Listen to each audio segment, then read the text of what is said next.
आपका स्वागत है आपके अपने YouTube चैनल ऑनलाइन गुरुकुल पर। तो आज के इस वीडियो में हम भारत के प्रमुख बंदरगाह को कवर करेंगे। छोटा सा टॉपिक है, हर एक एग्जाम में यहाँ से प्रश्न बनते हैं। आगे बढ़ने से पहले कुछ टर्म्स को हमें जानना होगा। कभी आप सुनते हैं पोर्ट, कभी आप सुनते हैं हार्बर, कभी आप सुनते हैं डॉक। पहले हम जानते हैं कि बंदरगाह क्या होता है और बंदरगाह का निर्माण क्यों किया जाता है। भारत में प्राचीन काल से ही पड़ोसी देश के साथ पड़ोसी राज्यों के साथ व्यापार किया जाता रहा है और यह व्यापार जल मार्ग, स्थल मार्ग दोनों के माध्यम से किया जाता था। जल मार्ग से नावों के माध्यम से यह ट्रेड किए जाते थे। आप जानते हैं कि 1498 में वास्को डी गामा पुर्तगाली यात्री भारत आते हैं और ये जो आए थे, यह चप्पू वाला नाव, जो एक ऐसे टाइप का डंडा रहता है, इससे ऑपरेट किया जाता है नाव को, एक सिंपल सा नाव, उससे आए थे भारत। बट अगर आधुनिक समय की बात करें तो आधुनिक समय में यह व्यापार बड़े बड़े शिप्स, जलयान के द्वारा किया जाता है। जलयानों से व्यापार वायुयान की अपेक्षा कहीं ना कहीं सस्ती पड़ती है। और अगर बात किया जाए तो व्यापार करने के लिए नदी या समुद्र के तटों पर कई प्रकार की सुविधा, इंफ्रास्ट्रक्चर डेवलपमेंट की जाती है, जिससे कि शिप्स का आवागमन आसानी से किया जा सके। इन्हें ही बंदरगाह कहा जाता है। तो बंदरगाह किसे कहेंगे दोस्तों? तो जहां से सामान ढुलाई का कार्य किया जाता है, जैसे कि जहाज खड़ी है, उस पर आपको सामान चढ़ाना है, सामान उतारना है, ये काम बंदरगाह पर होता है। यहाँ पर जो समुद्री जहाज हैं आकर खड़े होते हैं। सरल शब्दों में हम कह सकते हैं कि यह जो बंदरगाह है, इसका उपयोग वस्तुओं के आयात निर्यात के लिए किया जाता है। वस्तुओं के आयात निर्यात के लिए इसका उपयोग किया जाता है। अब हम जानते हैं हार्बर के बारे में। तो हार्बर क्या होता है? समुद्र का वह इलाका जो थोड़ा सा शांत होता है। एक तरह से जहाज की पार्किंग जहां की जाती है उसे हार्बर कहा जाता है। जहाज की पार्किंग जहां की जाती है उसे हार्बर कहा जाता है। जब सामान की ढुलाई करनी होती है तो जहाज को हार्बर से पोर्ट पर ले जाया जाता है। हार्बर से पोर्ट पर ले जाया जाता है। और अगर बात करें डॉक्स की, तो डॉक्स वो जगह होती है जहां पर जहाज को डिजाइन और रिपेयर किया जाता है। यहाँ पर आप देख सकते हैं तस्वीर से, अगर कुछ भी इसमें प्रॉब्लम्स आ रही है तो अगर रिपेयर करना हो, इसको डिजाइन करना हो, तो फिर वह जो स्थान होता है वो डॉक्स होता है। तो वह स्थान होता है डॉक्स। इमेज में जैसे आप देख रहे हैं कि आई होप आप समझ गए होंगे कि हार्बर और पोर्ट में क्या डिफरेंसेस है। समुद्र का वह इलाका जो शांत होता है और अगर सामान की ढुलाई करनी हो तो फिर शिप्स को कहां से कहां ले जाया जाएगा? तो हार्बर से पोर्ट पर ले जाया जाएगा। हार्बर से पोर्ट पर ले जाया जाएगा। आइए सबसे पहले हम कुछ फैक्ट्स को जान लेते हैं। भारत में यह 13 बड़े एवं 200 छोटे बंदरगाह हैं।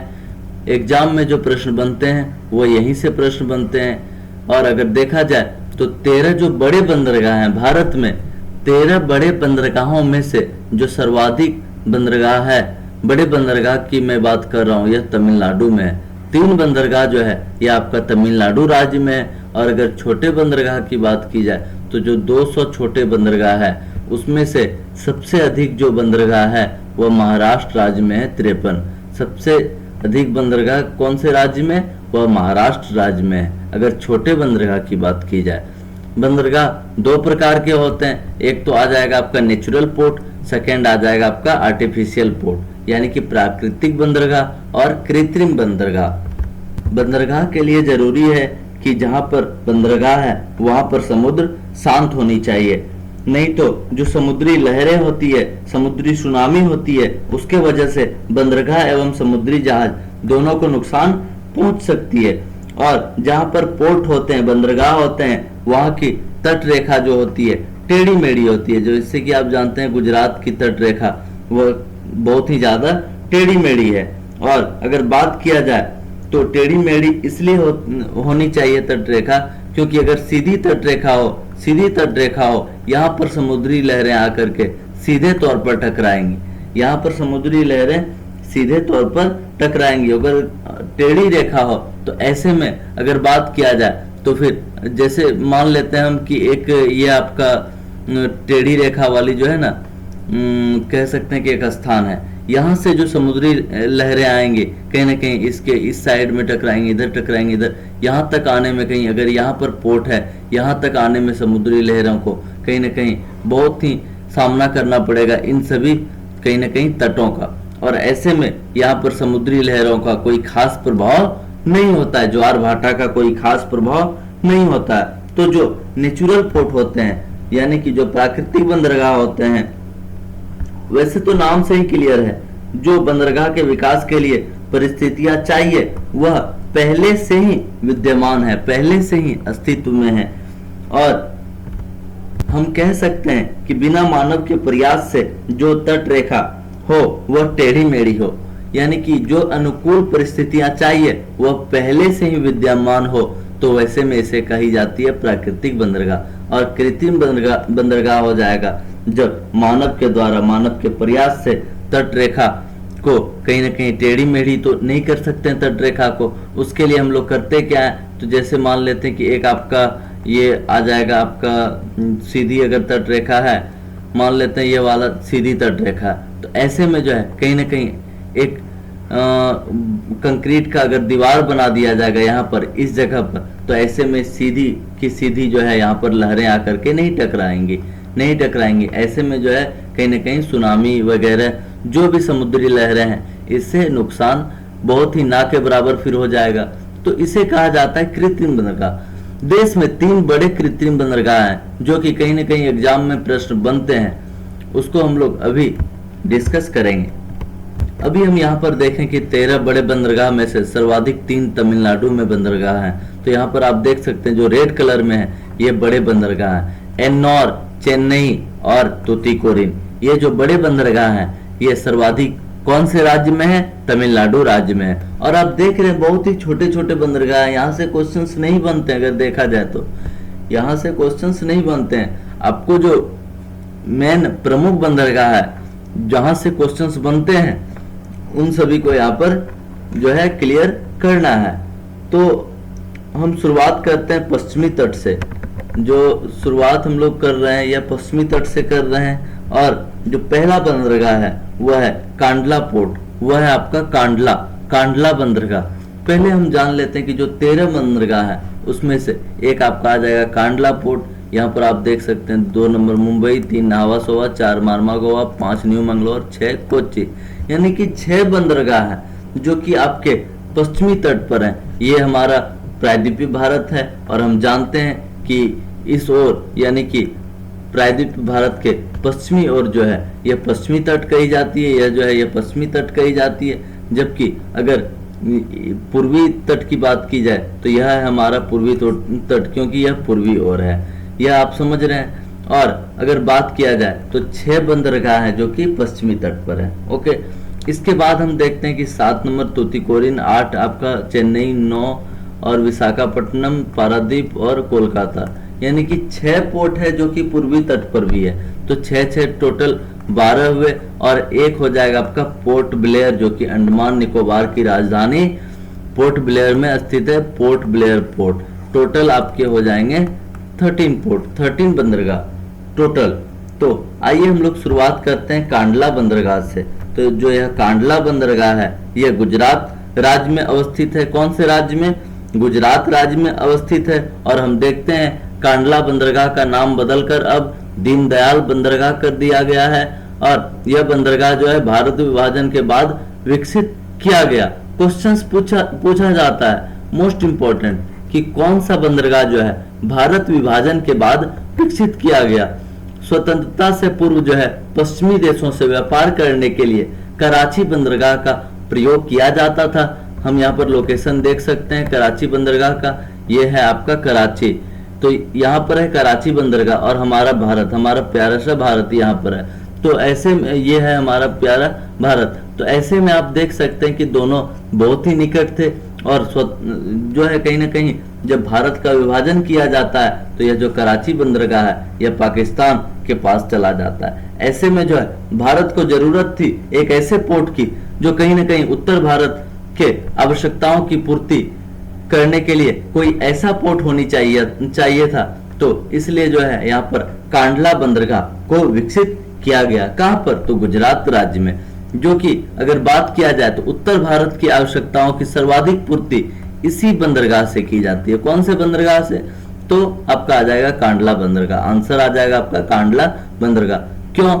देखिए, बंदरगाह तो बहुत सारे हैं पूरे, कहीं ना कहीं देश में छोटे एवं बड़े बंदरगाह हम लोग देखें कि 13 बड़े बंदरगाह हैं, 200 छोटे बंदरगाह हैं। अगर यहाँ पर हम लोग सामान मंगाते हैं जो कि उत्तर भारत में हमें भेजने हैं, तो ऐसे में जो है कहीं ना कहीं ट्रांसपोर्टेशन कॉस्ट बहुत ही ज्यादा लग जाएगा। और अगर गुजरात कांडला बंदरगाह पर सामान आता है तो ऐसे में जो है ट्रांसपोर्टेशन कॉस्ट इसके अपेक्षा यानी कि कोच्चि की तुलना में मान सकते हैं यहाँ पर कम ही लगेगा। तो इसलिए जो है उत्तर भारत की आवश्यकताओं की जो सर्वाधिक पूर्ति की जाती है वह इसी बंदरगाह से की जाती है। आई होप आप कांडला बंदरगाह के बारे में संपूर्ण रूप से समझ गए होंगे। अब जो आपका अगला पोर्ट है यह है मुंबई पोर्ट, मुंबई बंदरगाह। तो यह आप लोकेशन देख सकते हैं, मुंबई बंदरगाह, और यह महाराष्ट्र राज्य में स्थित है। भारत का जो सबसे बड़ा बंदरगाह है यह है मुंबई बंदरगाह। क्वेश्चंस बनता है, यहां से भी क्वेश्चंस बनता है कि कौन सा भारत का सबसे बड़ा बंदरगाह है।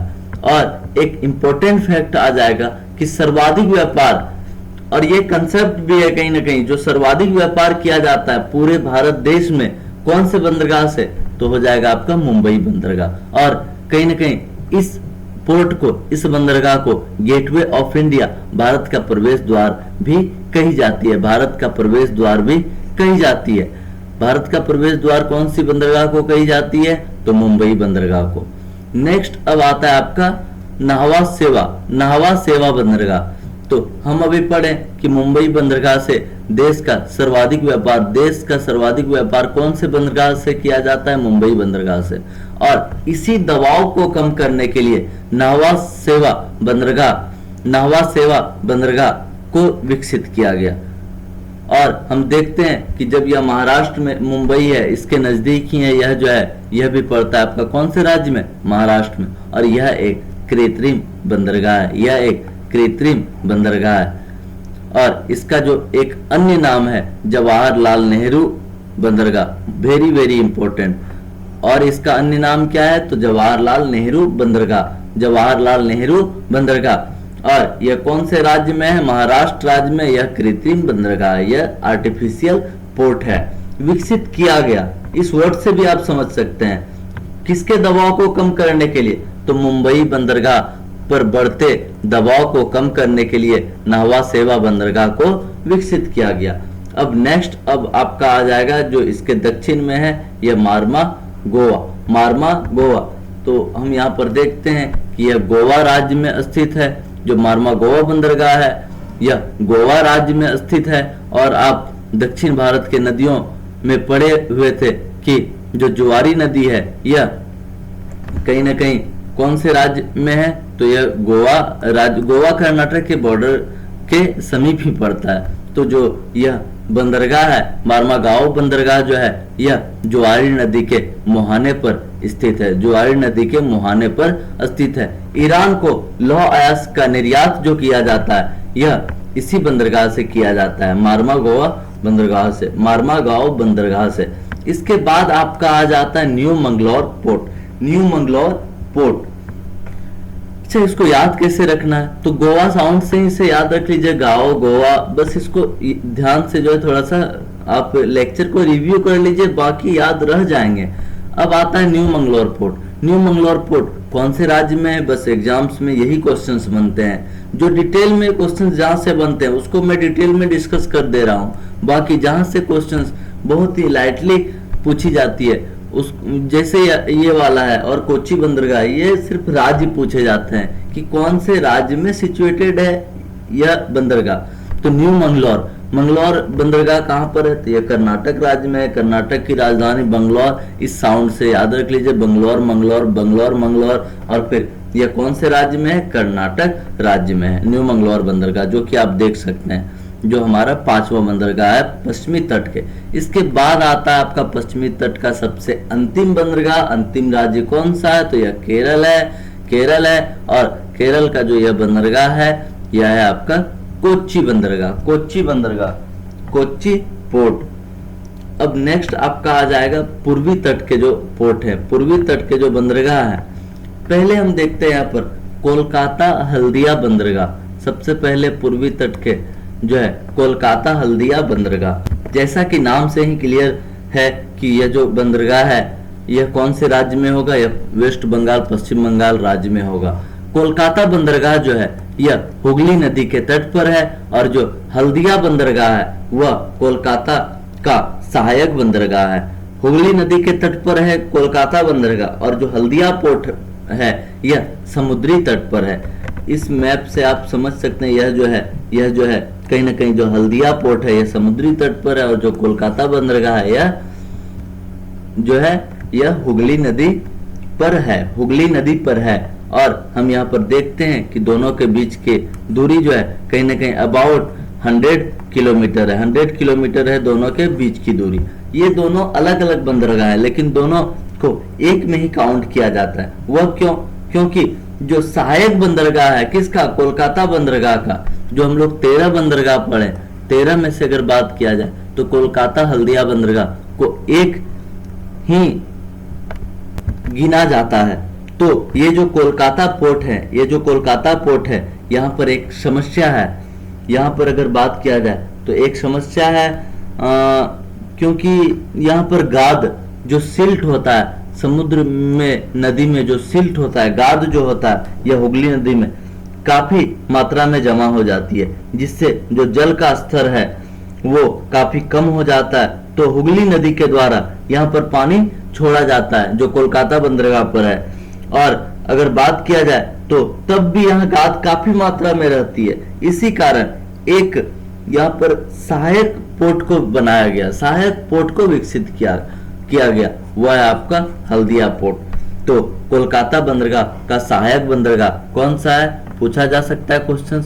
ये हो जाएगा आपका हल्दिया पोर्ट। कोलकाता बंदरगाह कौन से राज्य में है, पश्चिम बंगाल में। कौन से नदी के तट पर, हुगली नदी के तट पर। आप पढ़े हुए थे जो गंगा नदी निकलती है या उत्तराखंड से निकलती होती है, और जब यह उत्तर प्रदेश, झारखंड, बिहार झारखंड और इसके बाद जब यह पश्चिम बंगाल में प्रवेश करती है फरक्का बैराज के पास, तो यहाँ पर इसके धाराओं को 2 भागों में मोड़ दिया जाता है, यानी कि 2 भागों में इसकी धाराएं बढ़ जाती है। एक धारा बांग्लादेश चली गई भागीरथी के नाम से, और दूसरा धारा जो है कहीं ना कहीं हुगली के नाम से जो है यह इधर पश्चिम बंगाल होते हुए बंगाल की खाड़ी में जाकर गिरती है। तो इसी हुगली नदी के तट पर, इसी हुगली नदी के तट पर सिचुएटेड है कौन सा बंदरगाह, यह है आपका कोलकाता बंदरगाह, यह है आपका कोलकाता बंदरगाह। और अगर बात किया जाए तो कोलकाता बंदरगाह का सहायक बंदरगाह हो जाएगा आपका हल्दिया बंदरगाह। इसके बाद आपका आता है पारादीप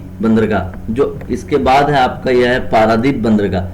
पारादीप यह उड़ीसा राज्य में सिचुएटेड है, यह उड़ीसा राज्य में सिचुएटेड अवस्थित है। और झारखंड और उड़ीसा राज्य का लौह अयस्क यहीं से जापान को जो है निर्यात किया जाता है। कौन से बंदरगाह से, तो पारादीप बंदरगाह से। अब आप समझ सकते हैं जापान तो आपका आ जाएगा, इस ओर आ जाएगा, इसलिए यहाँ से निर्यात किए जाते हैं। अगर देखा जाए झारखंड उड़ीसा नजदीक पड़ता है, क्या कभी कांडला बंदरगाह से जापान को निर्यात किया जाएगा? नहीं, क्योंकि यहाँ से फिर ट्रांसपोर्टेशन कोस्ट इसे घूम करके जाना होगा। समझ सकते हैं आप, जापान तो आपका प्रशांत महासागर है जो कि पारादीप से नजदीक पड़ेगा, जबकि यहाँ से जो है थोड़ा सा ट्रांसपोर्टेशन कोस्ट जो होगा वह बढ़ जाएगा। तो पारादीप यहाँ उड़ीसा है, उड़ और यहाँ है पार, यानी कि पर, पंख। इस तरीके से इसको थोड़ा आप ध्यान से याद रख लीजिए। तो पारादीप बंदरगाह कौन से राज्य में हो जाएगा, यह हो जाएगा आपका उड़ीसा राज्य में, यह हो जाएगा आपका उड़ीसा राज्य में। नेक्स्ट है विशाखापत्तनम बंदरगाह। विशाखापत्तनम बंदरगाह वेरी वेरी इंपॉर्टेंट, यह आंध्र प्रदेश राज्य में स्थित है। कौन से राज्य में, आंध्र प्रदेश राज्य में स्थित है। यह भारत का सबसे गहरा बंदरगाह है। सबसे गहरा जो बंदरगाह है यह कौन सा बंदरगाह है, क्वेश्चंस पूछा जाता है। यह आपका विशाखापत्तनम बंदरगाह। और इस बंदरगाह के निकट ही डॉल्फिन नोज नामक पहाड़ी होने के कारण यह तेज समुद्री हवाओं से सुरक्षित रहता है। यहाँ पर जो है कहीं न कहीं डॉल्फिन नोज नामक पहाड़ी होने के कारण जो समुद्री लहर, समुद्री तरंग, सुनामी होती है, इससे जो है यह सुरक्षित रहता है। कौन सा बंदरगाह? विशाखापत्तनम बंदरगाह, विशाखापत्तनम बंदरगाह। इसके बाद अब बात आती है आपका तमिलनाडु। तमिलनाडु में हम देख रहे हैं यहाँ पर कि यह 3 बंदरगाह है, यह 3 बंदरगाह है, जो कि आपका आ जाएगा। पहला एन्नौर पोर्ट, चेन्नई बंदरगाह, तूतीकोरिन बंदरगाह। एन्नौर बंदरगाह, चेन्नई बंदरगाह, तूतीकोरिन बंदरगाह। सबसे पहले हम देखते हैं एन्नौर बंदरगाह। तो जो एन्नौर बंदरगाह है यह एक कृत्रिम बंदरगाह है, यह एक कृत्रिम बंदरगाह है और यह चेन्नई बंदरगाह का सहायक बंदरगाह है। चेन्नई बंदरगाह का जो है सहायक बंदरगाह। अगर सबसे पुराना बंदरगाह पूछा जाए भारत का तो यह हो जाएगा आपका चेन्नई बंदरगाह, यह आपका हो जाएगा चेन्नई बंदरगाह। और यहाँ पर हम देख सकते हैं कि जो चेन्नई बंदरगाह यह भी कृत्रिम बंदरगाह है, यह जो चेन्नई बंदरगाह है यह भी कृत्रिम बंदरगाह। और जो तूतीकोरिन बंदरगाह, अच्छा पहले आप देख लीजिए, जो चेन्नई बंदरगाह है यहीं से क्वेश्चन 90% जो क्वेश्चन यहीं से बनते हैं कि कृत्रिम बंदरगाह कौन सा है भारत का, तो यह हो जाएगा आपका चेन्नई बंदरगाह। लेकिन जो है चेन्नई पोर्ट के दबाव को कम करने के लिए जो है तूतीकोरिन पोर्ट को विकसित किया गया। यहाँ पर आप वर्ड पर गौर कीजिए, विकसित किया गया, यानी कि जो है तूतीकोरिन बंदरगाह है, तूतीकोरिन बंदरगाह है, यह कहां पर है? तो यह आपका आ जाएगा तमिलनाडु के निचले दक्षिणी हिस्से में आ जाएगा और यह मन्नार की खाड़ी में स्थित है। यह आप देख सकते हैं जो मन्नार की खाड़ी है, जो ये मन्नार की खाड़ी है, यह है आपका गल्फ ऑफ मन्नार, यह निचले साइड में है, निचले साइड में, जबकि पाक की खाड़ी जो है यह ऊपर है। जो भारत और श्रीलंका के बीच हम देख रहे हैं कि जो सेतु समुद्रम रामेश्वरम, ये जो है आदम ब्रिज, जो क्या कहते हैं श्रीलंका जाने का जो रास्ता है, इसके दक्षिणी साइड में यह आपका हो जाएगा मन्नार की खाड़ी, मन्नार की खाड़ी। तो यह जो बंदरगाह है तूतीकोरिन बंदरगाह, यह मन्नार की खाड़ी में सिचुएटेड है। कहां पर? मन्नार की खाड़ी में स्थित है और इसे कामराजार बंदरगाह भी कही जाती है। कामराजार बंदरगाह, कामराजार बंदरगाह किसे? तूतीकोरिन पोर्ट को। यहाँ पर 2 कृत्रिम बंदरगाह हम देखें, जो एन्नौर बंदरगाह यह कृत्रिम, चेन्नई बंदरगाह यह कृत्रिम, और एक मुंबई के नीचे जो नाहवा सेवा बंदरगाह है यह भी कृत्रिम बंदरगाह। तो जो 3 बंदरगाह है यह कृत्रिम बंदरगाह है। अब हम देखते हैं पोर्ट ब्लेयर बंदरगाह। जो पोर्ट ब्लेयर बंदरगाह है यह अंडमान और निकोबार द्वीप समूह पर स्थित है। अगर बात किया जाए तो बेसिकली जो अंडमान निकोबार द्वीप समूह की राजधानी पोर्ट ब्लेयर, यहाँ पर सिचुएटेड है आपका कौन सा बंदरगाह? पोर्ट ब्लेयर बंदरगाह। और यह कौन से द्वीप पर है? अंडमान और निकोबार द्वीप समूह पर सिचुएटेड है, अंडमान और निकोबार द्वीप समूह पर सिचुएटेड है। तो यहाँ पर थोड़ा सा आप रिव्यू कर लीजिए। जो कांडला बंदरगाह यह गुजरात में आ जाएगा आपका। मुंबई बंदरगाह जो है यह महाराष्ट्र, नावा सेवा महाराष्ट्र, मर्मागोवा यह गोवा से याद रह जाएगा, न्यू मंगलोर कर्नाटक, बंगलोर से याद रह जाएगा, कोच्चि यह केरल में हो जाएगा, कोलकाता यह नाम से ही क्लियर है, वेस्ट बंगाल, पारादीप पर उड़ीसा ये हो जाएगा उड़ीसा, विशाखापत्तनम यह आंध्र प्रदेश। इसके बाद ये 3 बंदरगाह हो जाएंगे कहां पर? तो यह तमिलनाडु में हो जाएंगे। पोर्ट ब्लेयर कौन से राज्य में? तो पोर्ट ब्लेयर जो होगा यह हो जाएगा आपका अंडमान निकोबार द्वीप समूह, यानी कि जो केंद्र शासित प्रदेश है अंडमान एंड निकोबार आइलैंड पर। अब हम थोड़ा कुछ क्वेश्चंस को देख लेते हैं। भारत में कितने मुख्य बंदरगाह हैं? तो भारत में जो मुख्य बंदरगाह है यह 13 मेन जो पोर्ट हैं यह 13 मुख्य बंदरगाह है, 200 जो है छोटे बंदरगाह हैं। नेक्स्ट क्वेश्चन हम देखते हैं। जो मर्मागोवा बंदरगाह है यह स्थित है कौन से राज्य में? यह गोवा राज्य में सिचुएटेड है। इसके बाद हम देखते हैं भारत के निम्नलिखित बंदरगाह में कौन सा एक उड़ीसा तट पर अवस्थित है? उड़ीसा के तट पर से याद रख लीजिए इसको, पारादीप। निम्नलिखित में कौन सा बंदरगाह पश्चिमी तट पर स्थित नहीं है? पश्चिमी तट पर पूछा जा रहा है कि स्थित नहीं है। इसमें आप देख सकते हैं कांडला या गुजरात, पश्चिमी तट मुंबई महाराष्ट्र, मंगलौर यह हो जाएगा कौन से राज्य में? कर्नाटक। जो एन्नौर है यह पूर्वी तट पर कौन से राज्य में स्थित है? तो यह हो जाएगा तमिलनाडु राज्य में। आप देख सकते हैं यह जो है एन्नौर यहाँ पर आप देख सकते हैं यह है पूर्वी तट पर स्थित बंदरगाह, पूर्वी तट पर स्थित बंदरगाह। इसके बाद आपका क्वेश्चन है भारत का कृत्रिम बंदरगाह, तो यह हो जाएगा आपका चेन्नई, यह हो जाएगा आपका चेन्नई। किस बंदरगाह को भारत का प्रवेश द्वार गेटवे ऑफ इंडिया कहा जाता है? हो जाएगा आपका मुंबई। कौन सा बंदरगाह? मुंबई। नेक्स्ट, भारत का सबसे बड़ा बंदरगाह कौन सा है? बड़ा बंदरगाह है मुंबई आपका, यहीं से सर्वाधिक व्यापार किए जाते हैं। स्वतंत्रता के बाद विकसित किया गया पहला port Kandla port, Karachi port के विकल्प के रूप में। भारत का सबसे गहरा बंदरगाह, स्थलबद्ध सुरक्षित बंदरगाह डॉल्फिन नोच की वजह से यह हो जाएगा आपका विशाखापत्तनम बंदरगाह। निम्नलिखित में कौन सा बंदरगाह पूर्वी तट पर स्थित नहीं है? पूर्वी तट पर स्थित नहीं है, यहाँ पर आप देख सकते हैं जो नाहवा सेवा है यह पश्चिमी तट पर स्थित बंदरगाह है जो कि महाराष्ट्र राज्य में है। वर्तमान मुंबई बंदरगाह के दबाव को कम करने के लिए कौन से पोर्ट को जो है विकसित किया गया? नाहवा सेवा पोर्ट। जवाहरलाल नेहरू बंदरगाह कहाँ पर स्थित है? तो ये जवाहरलाल नेहरू बंदरगाह जो है कौन से राज्य में है? यह महाराष्ट्र राज्य में है, महाराष्ट्र राज्य में है। जो नाहवा सेवा बंदरगाह है इसी का जो अन्य नाम है यह है जवाहरलाल नेहरू बंदरगाह, जवाहरलाल नेहरू बंदरगाह। इसके बाद आप यहाँ पर देख सकते हैं जो कांडला बंदरगाह है इसका नाम बदल के अब दीनदयाल बंदरगाह कर दिया गया, दीनदयाल बंदरगाह कर दिया गया। आज का लेक्चर बस यहीं तक दोस्त, और इसके बाद जो आपका टॉपिक होगा यह जलप्रपात पर, भारत के जो प्रमुख वाटरफॉल्स हैं उस पर आपका जो है नेक्स्ट लेक्चर आएगा। वीडियो आने में थोड़ी देरी हो जाती है क्योंकि मैं अभी जॉब में हूं और इस वजह से जो कहीं ना कहीं समय का थोड़ा अभाव हो जाता है। आप लोग बस धैर्य बनाए रखिए, और आप लोगों का जो सपोर्ट मिल रहा है वह हम शब्दों में बयान नहीं कर सकते हैं, क्योंकि जो हम अभी देख रहे हैं जो एक व्यूज, सब्सक्राइबर और जो कमेंट वगैरह है यह कहीं ना कहीं बहुत ही हमारे लिए महत्वपूर्ण है।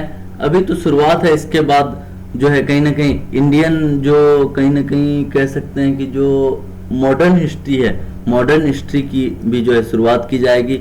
और आप बस बने रहिए चैनल के साथ। Thank you.